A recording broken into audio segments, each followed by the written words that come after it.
విశాఖలో భూముల అక్రమాల ప్రకంపనలు ల్యాండ్ గ్రాబర్ల వెనుక ఎమ్మెల్యేలు ప్రజాప్రతినిధులు హోదాను అడ్డుపెట్టుకుని ప్రత్యక్షంగా సెటిల్మెంట్లో కబ్జాలు రికార్డుల మాయంతో వందల కోట్ల సంపద హంఫర్ట్ రెచ్చిపోతున్న భూమాఫియాను అడ్డుకోరా తెగించిన భూబకాసురుల తాట తీసేదెప్పుడు బాధ్యులపై చర్యలకు యాక్షన్ ప్లాన్ ఏంటి ఏపీ ఫైనాన్షియల్ క్యాపిటల్ విశాఖలో భూముల అక్రమాలు ప్రకంపనలు రేపుతున్నాయి ఆర్గనైజ్డ్ ల్యాండ్ గ్రాబర్స్ కి ఎమ్మెల్యేలు ప్రజాప్రతినిధులు సహకరిస్తున్నారనే ఫిర్యాదులు వెల్లువెత్తుతున్నాయి.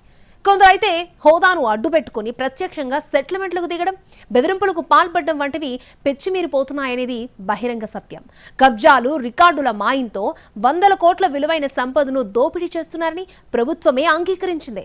స్వయంగా డిప్యూటీ సీఎం ఈ అక్రమాల పర్వం గురించి ప్రస్తావించి బాధ్యుల పట్ల కఠినంగా వ్యవహరించాలని ఆదేశించారంటేనే భూరాబందులు ఎంతకు తెగించారో అర్థమవుతోంది. విశాఖలో భూమాఫియా షేక్ చేస్తోంది. ప్రభుత్వ ప్రైవేట్ భూములకు రక్షణ లేకుండా పోయింది. ఆక్రమణలు కబ్జాలతో ముఠాలు బెంబేలెత్తుతున్నాయి.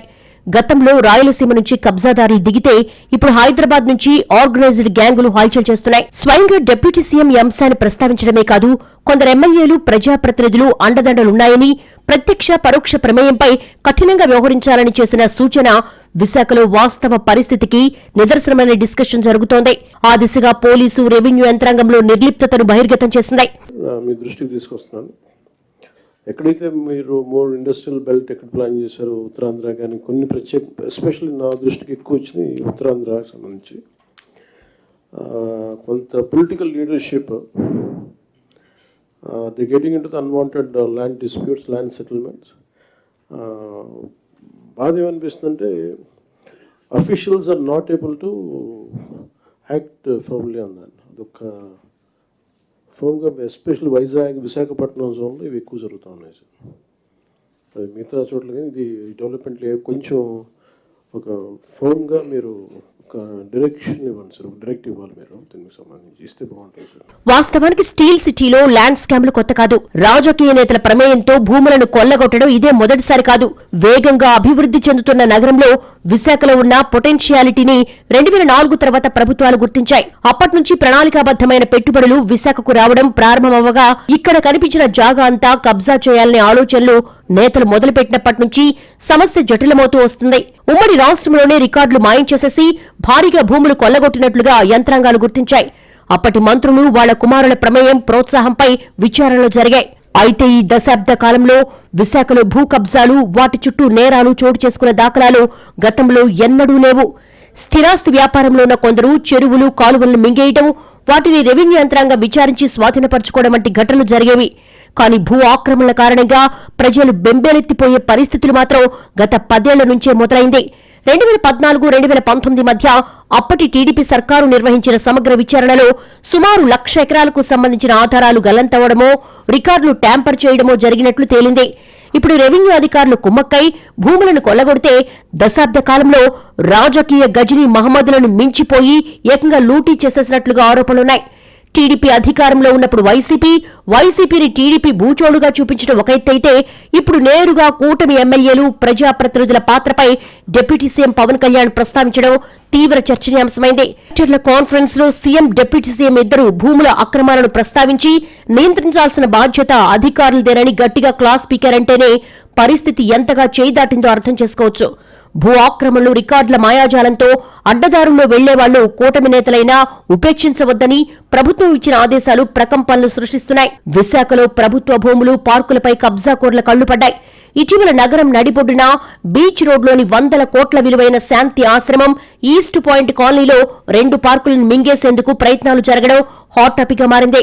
న్యాయ వివాదాల్లో ఉన్న భూముల్లోనూ ఏదో ఒక పక్షం వహించి నేతలు సెటిల్మెంట్లకు ప్రయత్నించడం బరిదెగింపులకు పరాకాష్ట. ఈ భూముల వ్యవహారంలో రికార్డులు మాయం చేశారని, దాని వెనుక ఓ ఎమ్మెల్యే హస్తం ఉందన్న ఆరోపణలు వినిపించాయి. కానీ ఈరోజు చంద్రబాబు నాయుడు గారు ప్రజలకి అబద్ధాలు చెప్పి గెలిచినటువంటి పరిస్థితులు ఈరోజు రాష్ట్రంలో కనబడతా ఉన్నాయి. ఆ అబద్ధాలకి ఈరోజు ప్రజలు పడుతున్నటువంటి ఇబ్బందులు కూడా కనబడతా ఉన్నాయన్నటువంటి విషయాన్ని తెలియజేస్తా ఉన్నా. మీరు ఇలా భూములను దోచుకుంటూ పోయి, నేను చెప్పిన మాట కాదు కదా, మీ ఉప ముఖ్యమంత్రి గారు మీరు నిన్న పెట్టినటువంటి సభలో కలెక్టర్స్, ఎస్పీస్ కాన్ఫరెన్స్లో ఏం చెప్పారు ఆయన? మన ప్రజాప్రతినిధులు రాష్ట్ర వ్యాప్తంగా ల్యాండ్ సెటిల్మెంట్స్లో ఇన్వాల్వ్ అవుతూ ఉన్నారు, ప్రజల్ని ఇబ్బంది పెడతా ఉన్నారనేటువంటి మాట డిప్యూటీ సీఎం గారు నిన్న కలెక్టర్స్ కాన్ఫరెన్స్, ఎస్పీస్ కాన్ఫరెన్స్లో చెప్పారు. ముఖ్యంగా విశాఖపట్నంలో ఎక్కువ ఇవి కనబడుతున్నాయని చెప్పి ఆయన చెప్పారు. మరి చెప్పినటువంటి దానికి మరి ఎంతకంట ఆ ఉదాహరణ ఏం కావాలి మీకు? అసలు ఉప ముఖ్యమంత్రి గారు అడగాల్సినటువంటిది ప్రజాప్రతినిధుల గురించి కాదు, పక్కన ఉన్నటువంటి ముఖ్యమంత్రి గారిని అడగాలి. ఎందుకు ఇలా తక్కువ ధరలకి భూములు దోచిపెడతా ఉన్నారు? అమరావతి కంటే ఏపీ ప్రభుత్వం ఫోకస్ అంతా విశాఖపైనే పెట్టినట్లుగా స్పష్టమవుతోంది. ఇక్కడ ఉన్న ఎకోసిస్టమ్ ఆధారంగా ఐటీ, టూరిజం, డేటా, ఏఐ రంగాల్లో పెట్టుబడులు పెట్టేందుకు బడాబడా కంపెనీలు ఆసక్తిని ప్రదర్శిస్తున్నాయి. ఇది భవిష్యత్ విశాఖను పెట్టుబడులకు గమ్యస్థానంగా మారుస్తుంది అనడంలో డౌట్ లేదు. అదే సమయంలో భూములపై దృష్టి సారించినట్లుగా అర్థమవుతోంది. ఇక్కడ భూమి మీద పెట్టుబడంటే గోల్డ్ మైన్ కిందే లెక్క. సిటీ పరిధిలో ఎక్కడికి వెళ్లినా ఏరియాను బట్టి గజం ధర 75,000 నుంచి 2 లక్షల మధ్య పలుకుతోంది. సరిగ్గా ఇక్కడ నుంచి ఆక్రమణలు, అడ్డగోలు వ్యవహారాలు ఎక్కువయ్యాయి. విశాఖలో ప్రముఖ ఆధ్యాత్మిక సంస్థ శాంతి ఆశ్రమం భూములపై కొన్నేళ్లుగా వివాదం ఉంది. న్యాయస్థానం ద్వారా వీటిని దక్కించుకునేందుకు ఇరు వర్గాలు ప్రయత్నిస్తున్నాయి. అయితే కొందరు రౌడీ మూకలతో కలిసి ఈ భూముల్లో ఫెన్స్ వేసేందుకు ప్రయత్నం చేయడం, దానిని రెండో పార్టీ ప్రతిఘటించడం వంటి పరిణామాలు కలకలం రేపాయి. ఈ వ్యవహారం వెనుక రాజకీయ హస్తం ఉందని, ఆ ధీమాతోనే అల్లరి మూకలు భూముల్లోకి ప్రవేశించాయనే ఆరోపణలు వినిపించాయి. పోలీసులు సరైన సమయంలో స్పందించడంతో వ్యవహారం సర్దుమణిగింది. ఇక ఈస్ట్ పాయింట్ కాలనీలో ఆలయానికి చెందిన 2 పార్కులకు రికార్డులు పుట్టించారన్న ఆరోపణలొచ్చాయి. అక్రమార్కులకు ఓ ఎమ్మెల్యే అండగా ఉన్నాడని జనసేన నాయకత్వమే ఆరోపించడం ఇక్కడ అసలు ట్విస్ట్. పార్టీ ఎమ్మెల్యేలని లేదనుకుంటే వాళ్ళ నాయకుల్ని కంట్రోల్ చేయాల్సింది ఎవరు? కూటమి ప్రభుత్వం చేయాలి. లేదు ఎవరైనా అది చేస్తే పనిష్మెంట్ ఇవ్వాలి. అది చేయకుండా ఇలా చేయడం వల్ల ప్రయోజనం లేదు. ఈ భూములకి భరోసా ఇవ్వాల్సిన డిప్యూటీ సీఎం గారు ఇట్లా వ్యాఖ్యానం చేయడం సరైనది కాదని సిపిఎం పార్టీ. ఉమ్మడి విశాఖ జిల్లాలో భూముల రేట్లు కోట్లకు పడగలెత్తాయి. అభివృద్ధి ప్రణాళికలే ఆలంబనగా బహిరంగ మార్కెట్ దూసుకుపోతోంది. ఈ నేపథ్యంలో లిటిగేషన్ ల్యాండ్స్ నేతలను ఆకర్షిస్తున్నాయి. పలుకుబడితోనో భయపెట్టో బెదిరించో పాగా వేస్తే అడ్డంగా ఎదిగేయొచ్చనే ఆలోచన కనిపిస్తోంది. ఈ క్రమంలో కొందరు ఎమ్మెల్యేలు బదనామైపోవడం చర్చనీయాంశంగా మారింది. ఎమ్మెల్యేలు ఉన్నారు, వాళ్ళ యొక్క ప్రమేయం పెరుగుతుంది. జిల్లా కలెక్టర్ల మీద, ఆర్డీఓల మీద, ఎంఆర్ఓల మీద, కింద అధికారుల మీద ఎప్పటికెప్పుడు రికార్డులు తారుమారు చేసే ప్రయత్నం కూడా చేస్తా ఉన్నారు. ఉన్నటువంటి ఫ్రీ హోల్డ్ రైతుల భూముల్ని ఏదైతే ప్రభుత్వంలో ఉన్నటువంటి కొంతమంది రాజకీయ నాయకులు, అధికార పార్టీలో ఉన్నటువంటి కొంతమంది రాజకీయ నాయకులు, కొంతమంది రాజకీయ బ్రోకర్లు, వీళ్ళు అమాయక రైతుల దగ్గర నుంచి వీళ్ళు రాయించేసుకుంటున్నారు. ఆ భూములు పేద అమాయక డీపట్టా అంటే దళిత, గిరిజన, బడుగు బలహీన వర్గాలు చెందినటువంటి డీపట్టా భూములన్నీ కూడా పరిరక్షించాలి. ఉమ్మడి విశాఖ జిల్లాలో ప్రస్తుతం పెట్టుబడుల పరంపర నడుస్తోంది. స్టీల్, ఫార్మా రంగాలు అనకాపల్లి జిల్లాను ఆకర్షిస్తున్నాయి. భూమి లభ్యత కారణంగా ఇక్కడ డిమాండ్ ఎక్కువగా ఉంది. అదే సమయంలో ప్రశాంతంగా ఉండే ప్రాంతాల్లో కబ్జాలు కార్చిచ్చు రగులుకుంటోంది. విశాఖ నగరంతో పోటీపడి భూముల ధరలు కలిగిన అచ్యుతాపురం, పరవాడ, అనకాపల్లి వంటి ప్రాంతాల్లో ఇటీవల వెలుగులోకొస్తున్న ఆరోపణలు ప్రస్తావనార్హం. అచ్యుతాపురంలో 3 దశాబ్దాల నాటి భూ వివాదం ఇటీవల రాష్ట్ర వ్యాప్త చర్చకు కారణమైంది. రాజకీయ ప్రమేయం అడ్డుపెట్టుకుని ఓ వర్గం ఈ భూములను ఆక్రమించేందుకు ప్రయత్నం చేయడం దుమారం రేపింది. ఒక వర్గం స్వయంగా డిప్యూటీ సీఎం గుమ్మం తొక్కడం, అన్యాయం జరిగిందని ఆవేదన చెందడంతో ఈ వ్యవహారం వెలుగు చూసింది. దీనికి ప్రాథమికంగా బాధ్యులు చేస్తూ స్థానిక సీఐ, తహసీల్దార్పై చర్యలు తీసుకుంది అధికార యంత్రాంగం. బదిలీ వేటు వేయడం ద్వారా ఇటువంటి ఘటనలను ఉపేక్షించేదే లేదని తేల్చేసింది. అదే సమయంలో ఈ భూ వివాదంలో స్థానిక ఎమ్మెల్యేపై విమర్శలు రావడం తీవ్ర చర్చనీయాంశంగా మారింది. అయితే ల్యాండ్ సెటిల్మెంట్ ఆరోపణలకు తనకు ఎటువంటి సంబంధం లేదని స్వయంగా ఎమ్మెల్యే మీడియా ముందుకొచ్చి వివరణ ఇచ్చుకోవాల్సిన పరిస్థితి తలెత్తింది. ఇక్కడ ఉచిత, అనుచితాల కంటే ప్రత్యక్షంగానో పరోక్షంగానో ఎమ్మెల్యేలు, కొందరు నేతల పేర్లు తెరపైకి రావడం కూటమి పార్టీలకు ఖచ్చితంగా ఇబ్బందికరమే. విశాఖ భూ వివాదాల్లో అధికార విపక్షాలు దొందే. వైసీపీ ప్రభుత్వం హయాంలో 100 కోట్ల విలువైన భూములు చేతులు మారాయనే ఆరోపణలు ఉన్నాయి. అధికారం అడ్డుపెట్టుకుని కొందరు నేతలు చేసిన అడ్డగోలు వ్యవహారాల కారణంగా పార్టీకి కనిపించని దెబ్బ తగిలిందనే విశ్లేషణ ఉంది.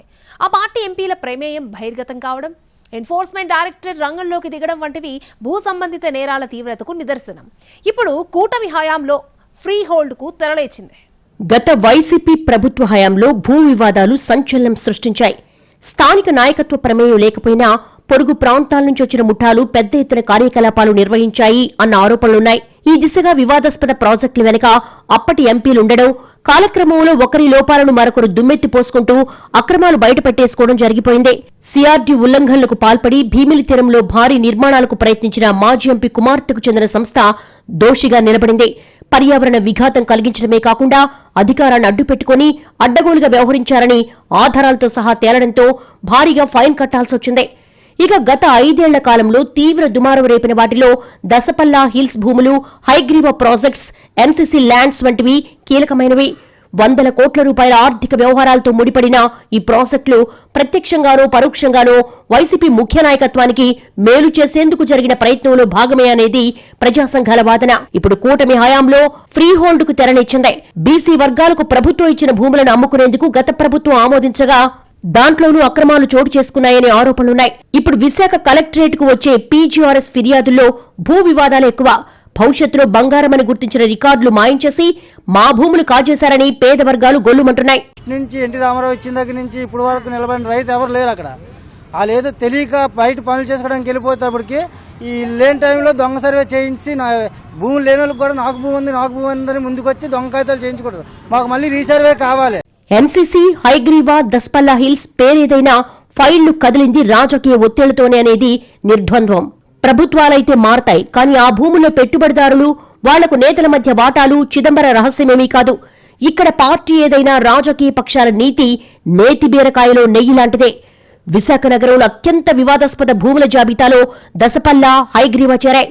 గత ప్రభుత్వ హయాంలో ఈ రెండింటి చుట్టూ ఫైళ్లు కదలడం, రియల్టర్లకు అనుకూలంగా యంత్రాంగం వ్యవహరించడం రాజకీయంగా పెను దుమారాన్నే రేపింది. 22 క్లాజ్ ఏ జాబితాలో ఉన్న దసపల్లా భూములు ప్రైవేటు వ్యక్తుల చేతుల్లో పెట్టేందుకు ప్రయత్నం జరగ్గా టీడీపీ, బీజేపీ సమర్థంగా తిప్పికొట్టాయి. అప్పట్లో ఉత్తరాంధ్రకు పెద్ద దిక్కుగా వ్యవహరించిన నేతను ప్రసన్నం చేసుకోవడం ద్వారా ఫైల్ క్లియర్ చేయించుకునేందుకు అడుగులు వేయడం క్విడ్ ప్రోకో ఆరోపణలకు అవకాశం కల్పించింది. టౌన్ సర్వే నెంబర్ 1027, 1028, 1196, 1197లో ఉన్న భూములకు సంబంధించి 3 దశాబ్దాలకు పైగా న్యాయపరమైన వివాదాలు ఎదుర్కొంటోంది. వేల కోట్ల రూపాయల విలువైన 15 ఎకరాల భూములు ప్రైవేటు పరం చేసేలా సీసీఎల్ఏ ఉత్తర్వులిచ్చిందని టీడీపీ అభ్యంతరం వ్యక్తం చేసింది. 70:30 నిష్పత్తిలో బిల్డర్స్, ఓనర్స్ మధ్య ఒప్పందం కుదిరిందనే ప్రచారం కీలకంగా మారింది. ఈ భూములను ప్రైవేటు పరం చేసేందుకు ప్రయత్నిస్తున్నందున విచారణ జరిపించాలని అప్పట్లో జనసేన, సీబీఐ కంప్లైంట్ చేసింది. గత ప్రభుత్వ హయాంలో చెలరేగిన మరో దుమారం NCC lands, Madhurawada IT hills ప్రాంతం ఆంధ్ర సిలికాన్ వ్యాలీగా గుర్తింపు పొందింది. ఒకవైపు సముద్రం, మరోవైపు నేషనల్ హైవే మధ్య కొండలను ఆనుకుని అత్యంత ఖరీదైన ఈ ప్రాంతం ఉంటుంది. ఇక్కడ హిల్ నెంబర్ 3ని ఆనుకుని మధురవాడ సర్వే నెంబర్ 411, 412, 419/1, 419/3లో ఆంధ్రప్రదేశ్ హౌసింగ్ బోర్డుకి 97.30 ఎకరాల భూమి ఉంది. 2005లో ఎన్సీసీ కంపెనీకి కేటాయించిన ఈ భూములకు సంబంధించి వైసీపీ హయాంలో జరిగిన లావాదేవీలను టీడీపీ ఎండగట్టింది. బెంగళూరుకు చెందిన జీఆర్పీఎల్ హౌసింగ్ ప్రాజెక్ట్స్ కు బదలాయించింది. సుమారు 1000 కోట్ల రూపాయలకు పైగా విలువైన ఈ భూముల మారకం వెనుక పెద్దల హస్తం ఉందన్న ఆరోపణలు ప్రతిపక్షానికి అస్త్రంగా మారాయి. ఇక హైగ్రీవా భూముల వివాదమైతే అప్పటి వైసీపీ సర్కారు వెంటాడిందనే చెప్పాలి. వేగంగా విస్తరిస్తున్న విశాఖ నగరంలో ప్రస్తుతం భూముల ధరలు బంగారంతో పోటీ పడుతున్న ప్రాంతాల్లో ఎండాడ ఒకటి. ఇక్కడ వృద్ధులకు ఆశ్రమం, నివాస భవనాల పేరుతో హైగ్రీవా ఫార్మ్స్ అండ్ విల్లా సంస్థ 2004-2009 మధ్య కాంగ్రెస్ ప్రభుత్వం నుంచి భూములు పొందింది.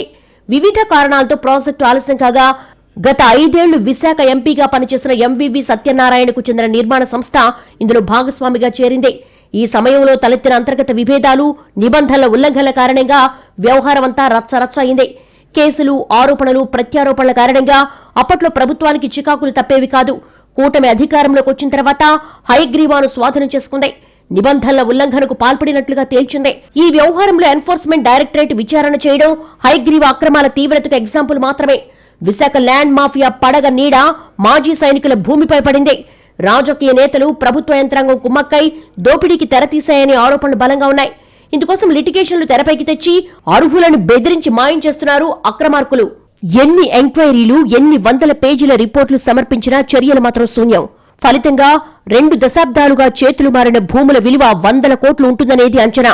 దేశ రక్షణలో ప్రాణాలను ఫణంగా పెట్టి సైనిక దళాలు పోరాడుతూ ఉంటాయి. సర్వీస్ నుంచి విరామం పొందిన తర్వాత ఉపాధికి లోటు లేకుండా ఎక్స్ సర్వీస్ మెన్లకు భూములు కేటాయిస్తూ ఉంటాయి ప్రభుత్వాలు. ఇందుకోసం చాలా పగడ్బందీ విధానం అమలు చేస్తూ ఉంటాయి. ఈ విధంగా భూమిని పొందిన మాజీ సైనికులు 10 ఏళ్ల తర్వాత భూమి స్వరూపం మార్చేందుకు, విక్రయించుకునేందుకు వెసులుబాటు కలుగుతుంది. ఇది జరగాలంటే ప్రభుత్వం నుంచి నిరభ్యంతర పత్రం, ఎన్ఓసీ పొందడం అనివార్యం. దీనికి సంబంధించిన రెవెన్యూ యంత్రాంగానికి మార్గదర్శకాలున్నాయి. కానీ ప్రభుత్వాలు మారిన ప్రతిసారి విశాఖలో మాజీ సైనికుల భూములు మడత పెట్టేయడం ఓ పథకం ప్రకారం జరుగుతోంది. ఎండాడ, కొమ్మాది, పరదేశీపాలెం, ఎస్ఆర్పురం, దేశపాత్రునిపాలెం, మధురవాడ వంటివి వేగంగా అభివృద్ధి చెందుతున్న ప్రాంతాల్లో 100 ఎకరాల భూములు మాజీ సైనిక ఉద్యోగుల పేరు మీదుగా ఉన్నాయి. 4 దశాబ్దాలుగా ఎక్స్ సర్వీస్ మెన్ కుటుంబాల ఎంజాయ్మెంట్ లో ఉన్న స్థిరాస్తులను చేజిక్కించుకునేందుకు దళారులు, రాజకీయ నేతలు వ్యూహాత్మకంగా అడుగులు వేసి కొట్టేయడం పరిపాటిగా మారింది. వీటిలో చాలా వ్యవహారాలు వెలుగులోకి రాకపోగా కొన్ని రచ్చరచ్చవడంతో ఈ మాయాజాలం ఎంత పగడ్బందీగా నడుస్తుందో అర్థమవుతుంది. ఇందుకు తహసీల్దార్ ఆఫీసు నుంచి సీసీఎల్ఏ కార్యాలయం వరకు తడవని చేతులు ఉండవనేది బహిరంగ రహస్యం. కూటమి ప్రభుత్వంలో ఈ విధంగా మార్పు చెందిన 5 ఎకరాల భూమి పెద్ద దుమారానికి కారణమైంది. దీని విలువ 200 కోట్ల పైమాట కాగా విచారణ జరిపించాలని స్వయంగా స్పీకర్ విచారణకు ఆదేశించారంటే తీవ్రతను అర్థం చేసుకోవచ్చు.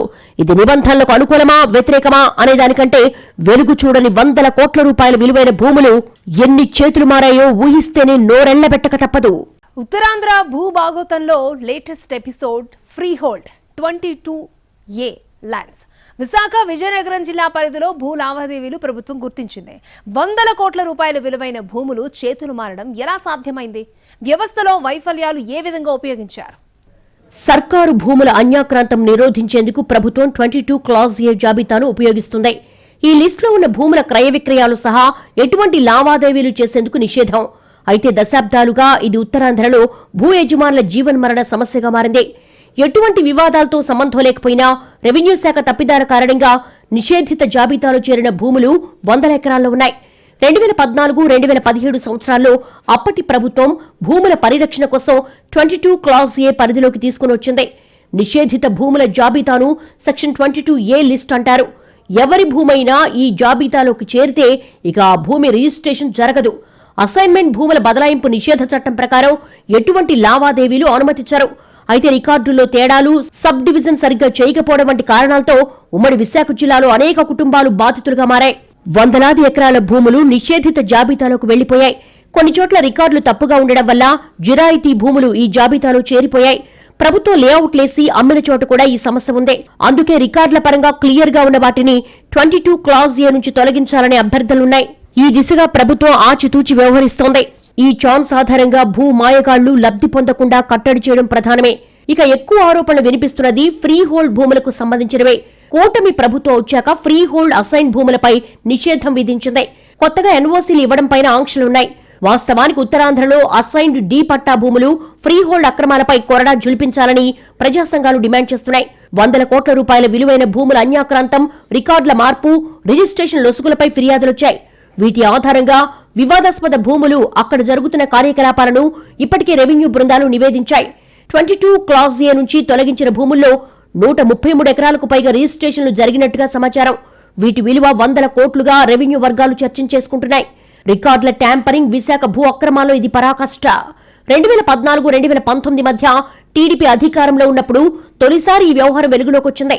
100 ఎకరాల భూములు దస్త్రాలుగా మాయం కావడమో, దిద్దుబాట్లకు గురి కావడమో జరిగిందని అప్పటి ప్రభుత్వం భావించింది. సిట్ ఏర్పాటు చేసి విచారణ జరిపించగా గత వైసీపీ సర్కారు మరో బృందంతో ఎంక్వైరీ చేయించింది. కానీ ఈ 2 నివేదికలు బహిర్గతం కాకపోవడం హైలైట్. విశాఖ భూ అక్రమాలు ప్రకంపనలు సృష్టించడం ఇదేమీ కొత్త కాదు. రాజకీయ నాయకులు ఒకరినొకరు లక్ష్యంగా చేసుకుని ఈ వ్యవహారం చుట్టూ వేడిని రాజేయడం తొలిసారి కాదు. 2014-2019 మధ్య విశాఖ భూముల రికార్డులు గోల్మాల్ పెద్ద దుమారం రేపింది. 100 ఎకరాలకు చెందిన భూముల రికార్డులు ట్యాంపరింగ్ జరిగినట్లుగా ఫిర్యాదులొచ్చాయి. ఈ వ్యవహారం తీవ్రంగా పరిగణించిన అప్పటి సర్కార్ సమగ్ర దర్యాప్తు కోసం వినీత్ బ్రిజ్లాల్ నేతృత్వంలో స్పెషల్ ఇన్వెస్టిగేషన్ టీం ఏర్పాటు చేసి విచారణ జరిపించింది. అప్పటి మాజీ మంత్రుల ప్రమేయం ఉందన్న ప్రచారం విస్తృతంగా జరిగింది. 2017-19 మధ్యకాలంలో మధురవాడ, కొమ్మాది, ఆనందపురం, భీమిలి, ములగాడ, గోపాలపట్నం, సీతమ్మధార, రుషికొండ, సాగర్ నగర్, గాజువాక, పరవాడ, పెందుర్తి ప్రాంతాల్లో భూ అక్రమాలు జరిగినట్లుగా రెవెన్యూ ఉన్నతాధికారులు గుర్తించారు. విశాఖ భూములపై ప్రత్యేక దర్యాప్తు బృందంతో గత టీడీపీ, వైసీపీ సర్కార్లు విచారణ చేయించాయి. వేలాది మంది తమకు జరిగిన అన్యాయాన్ని సిట్ ముందు చెప్పుకున్నారు. వేలాది ఫైళ్లు, వాటికి అనుబంధంగా డాక్యుమెంట్లను రూపొందించాయి దర్యాప్తు సంస్థలు. కానీ నివేదికలు మాత్రం బహిర్గతం కాలేదు. బడా నాయకుల పేర్లన్నింటినీ 2 ప్రభుత్వాలు వ్యూహాత్మకంగానే తప్పించాయా అనే చర్చ నడుస్తోంది. 2017లో వినీత్ బ్రిజ్లాల్ నేతృత్వంలో సిట్కు 2400కు పైగా భూ ఫిర్యాదులొచ్చాయి. సేవ్ విశాఖ పేరుతో అప్పట్లో వైసీపీ ఆందోళనలు చేసింది. 2019లో వైసీపీ అధికారం చేపట్టిన తర్వాత రిటైర్డ్ ఐఏఎస్ విజయ్ కుమార్ నేతృత్వంలో మరో సిట్ వైజాగ్ ల్యాండ్ స్కామ్ ను విచారించింది. 2021 సెప్టెంబర్లో నివేదికను ప్రభుత్వానికి ఇవ్వగా దీంట్లో 400 ఎకరాల భూములు అక్రమాలు జరిగాయని 1580 పిటిషన్లను విచారించినట్లుగా కమిటీ పేర్కొంది. సుమారు 500 పిటిషన్లపై చర్యలు తీసుకోవాలని ఈ కమిటీ కోరింది. కానీ చర్యలు తీసుకోలేదు. రాష్ట్ర రెవెన్యూ ఉన్నతాధికారులు, కింది స్థాయి రెవెన్యూ అధికారులు, సిబ్బంది వీరికి సహకారం అందించినట్లుగా అనుమానాలు వెల్లువెత్తగా కొద్దిమంది రెవెన్యూ సిబ్బందిపై చర్యలు కూడా తీసుకున్నారు. ఉమ్మడి విశాఖ జిల్లాలో 2 లక్షల MFMB సర్వే నెంబర్లలో 17,000 ఎకరాలకు పైగా భూములు సర్వే నెంబర్లు గల్లంతయ్యాయని తేలింది.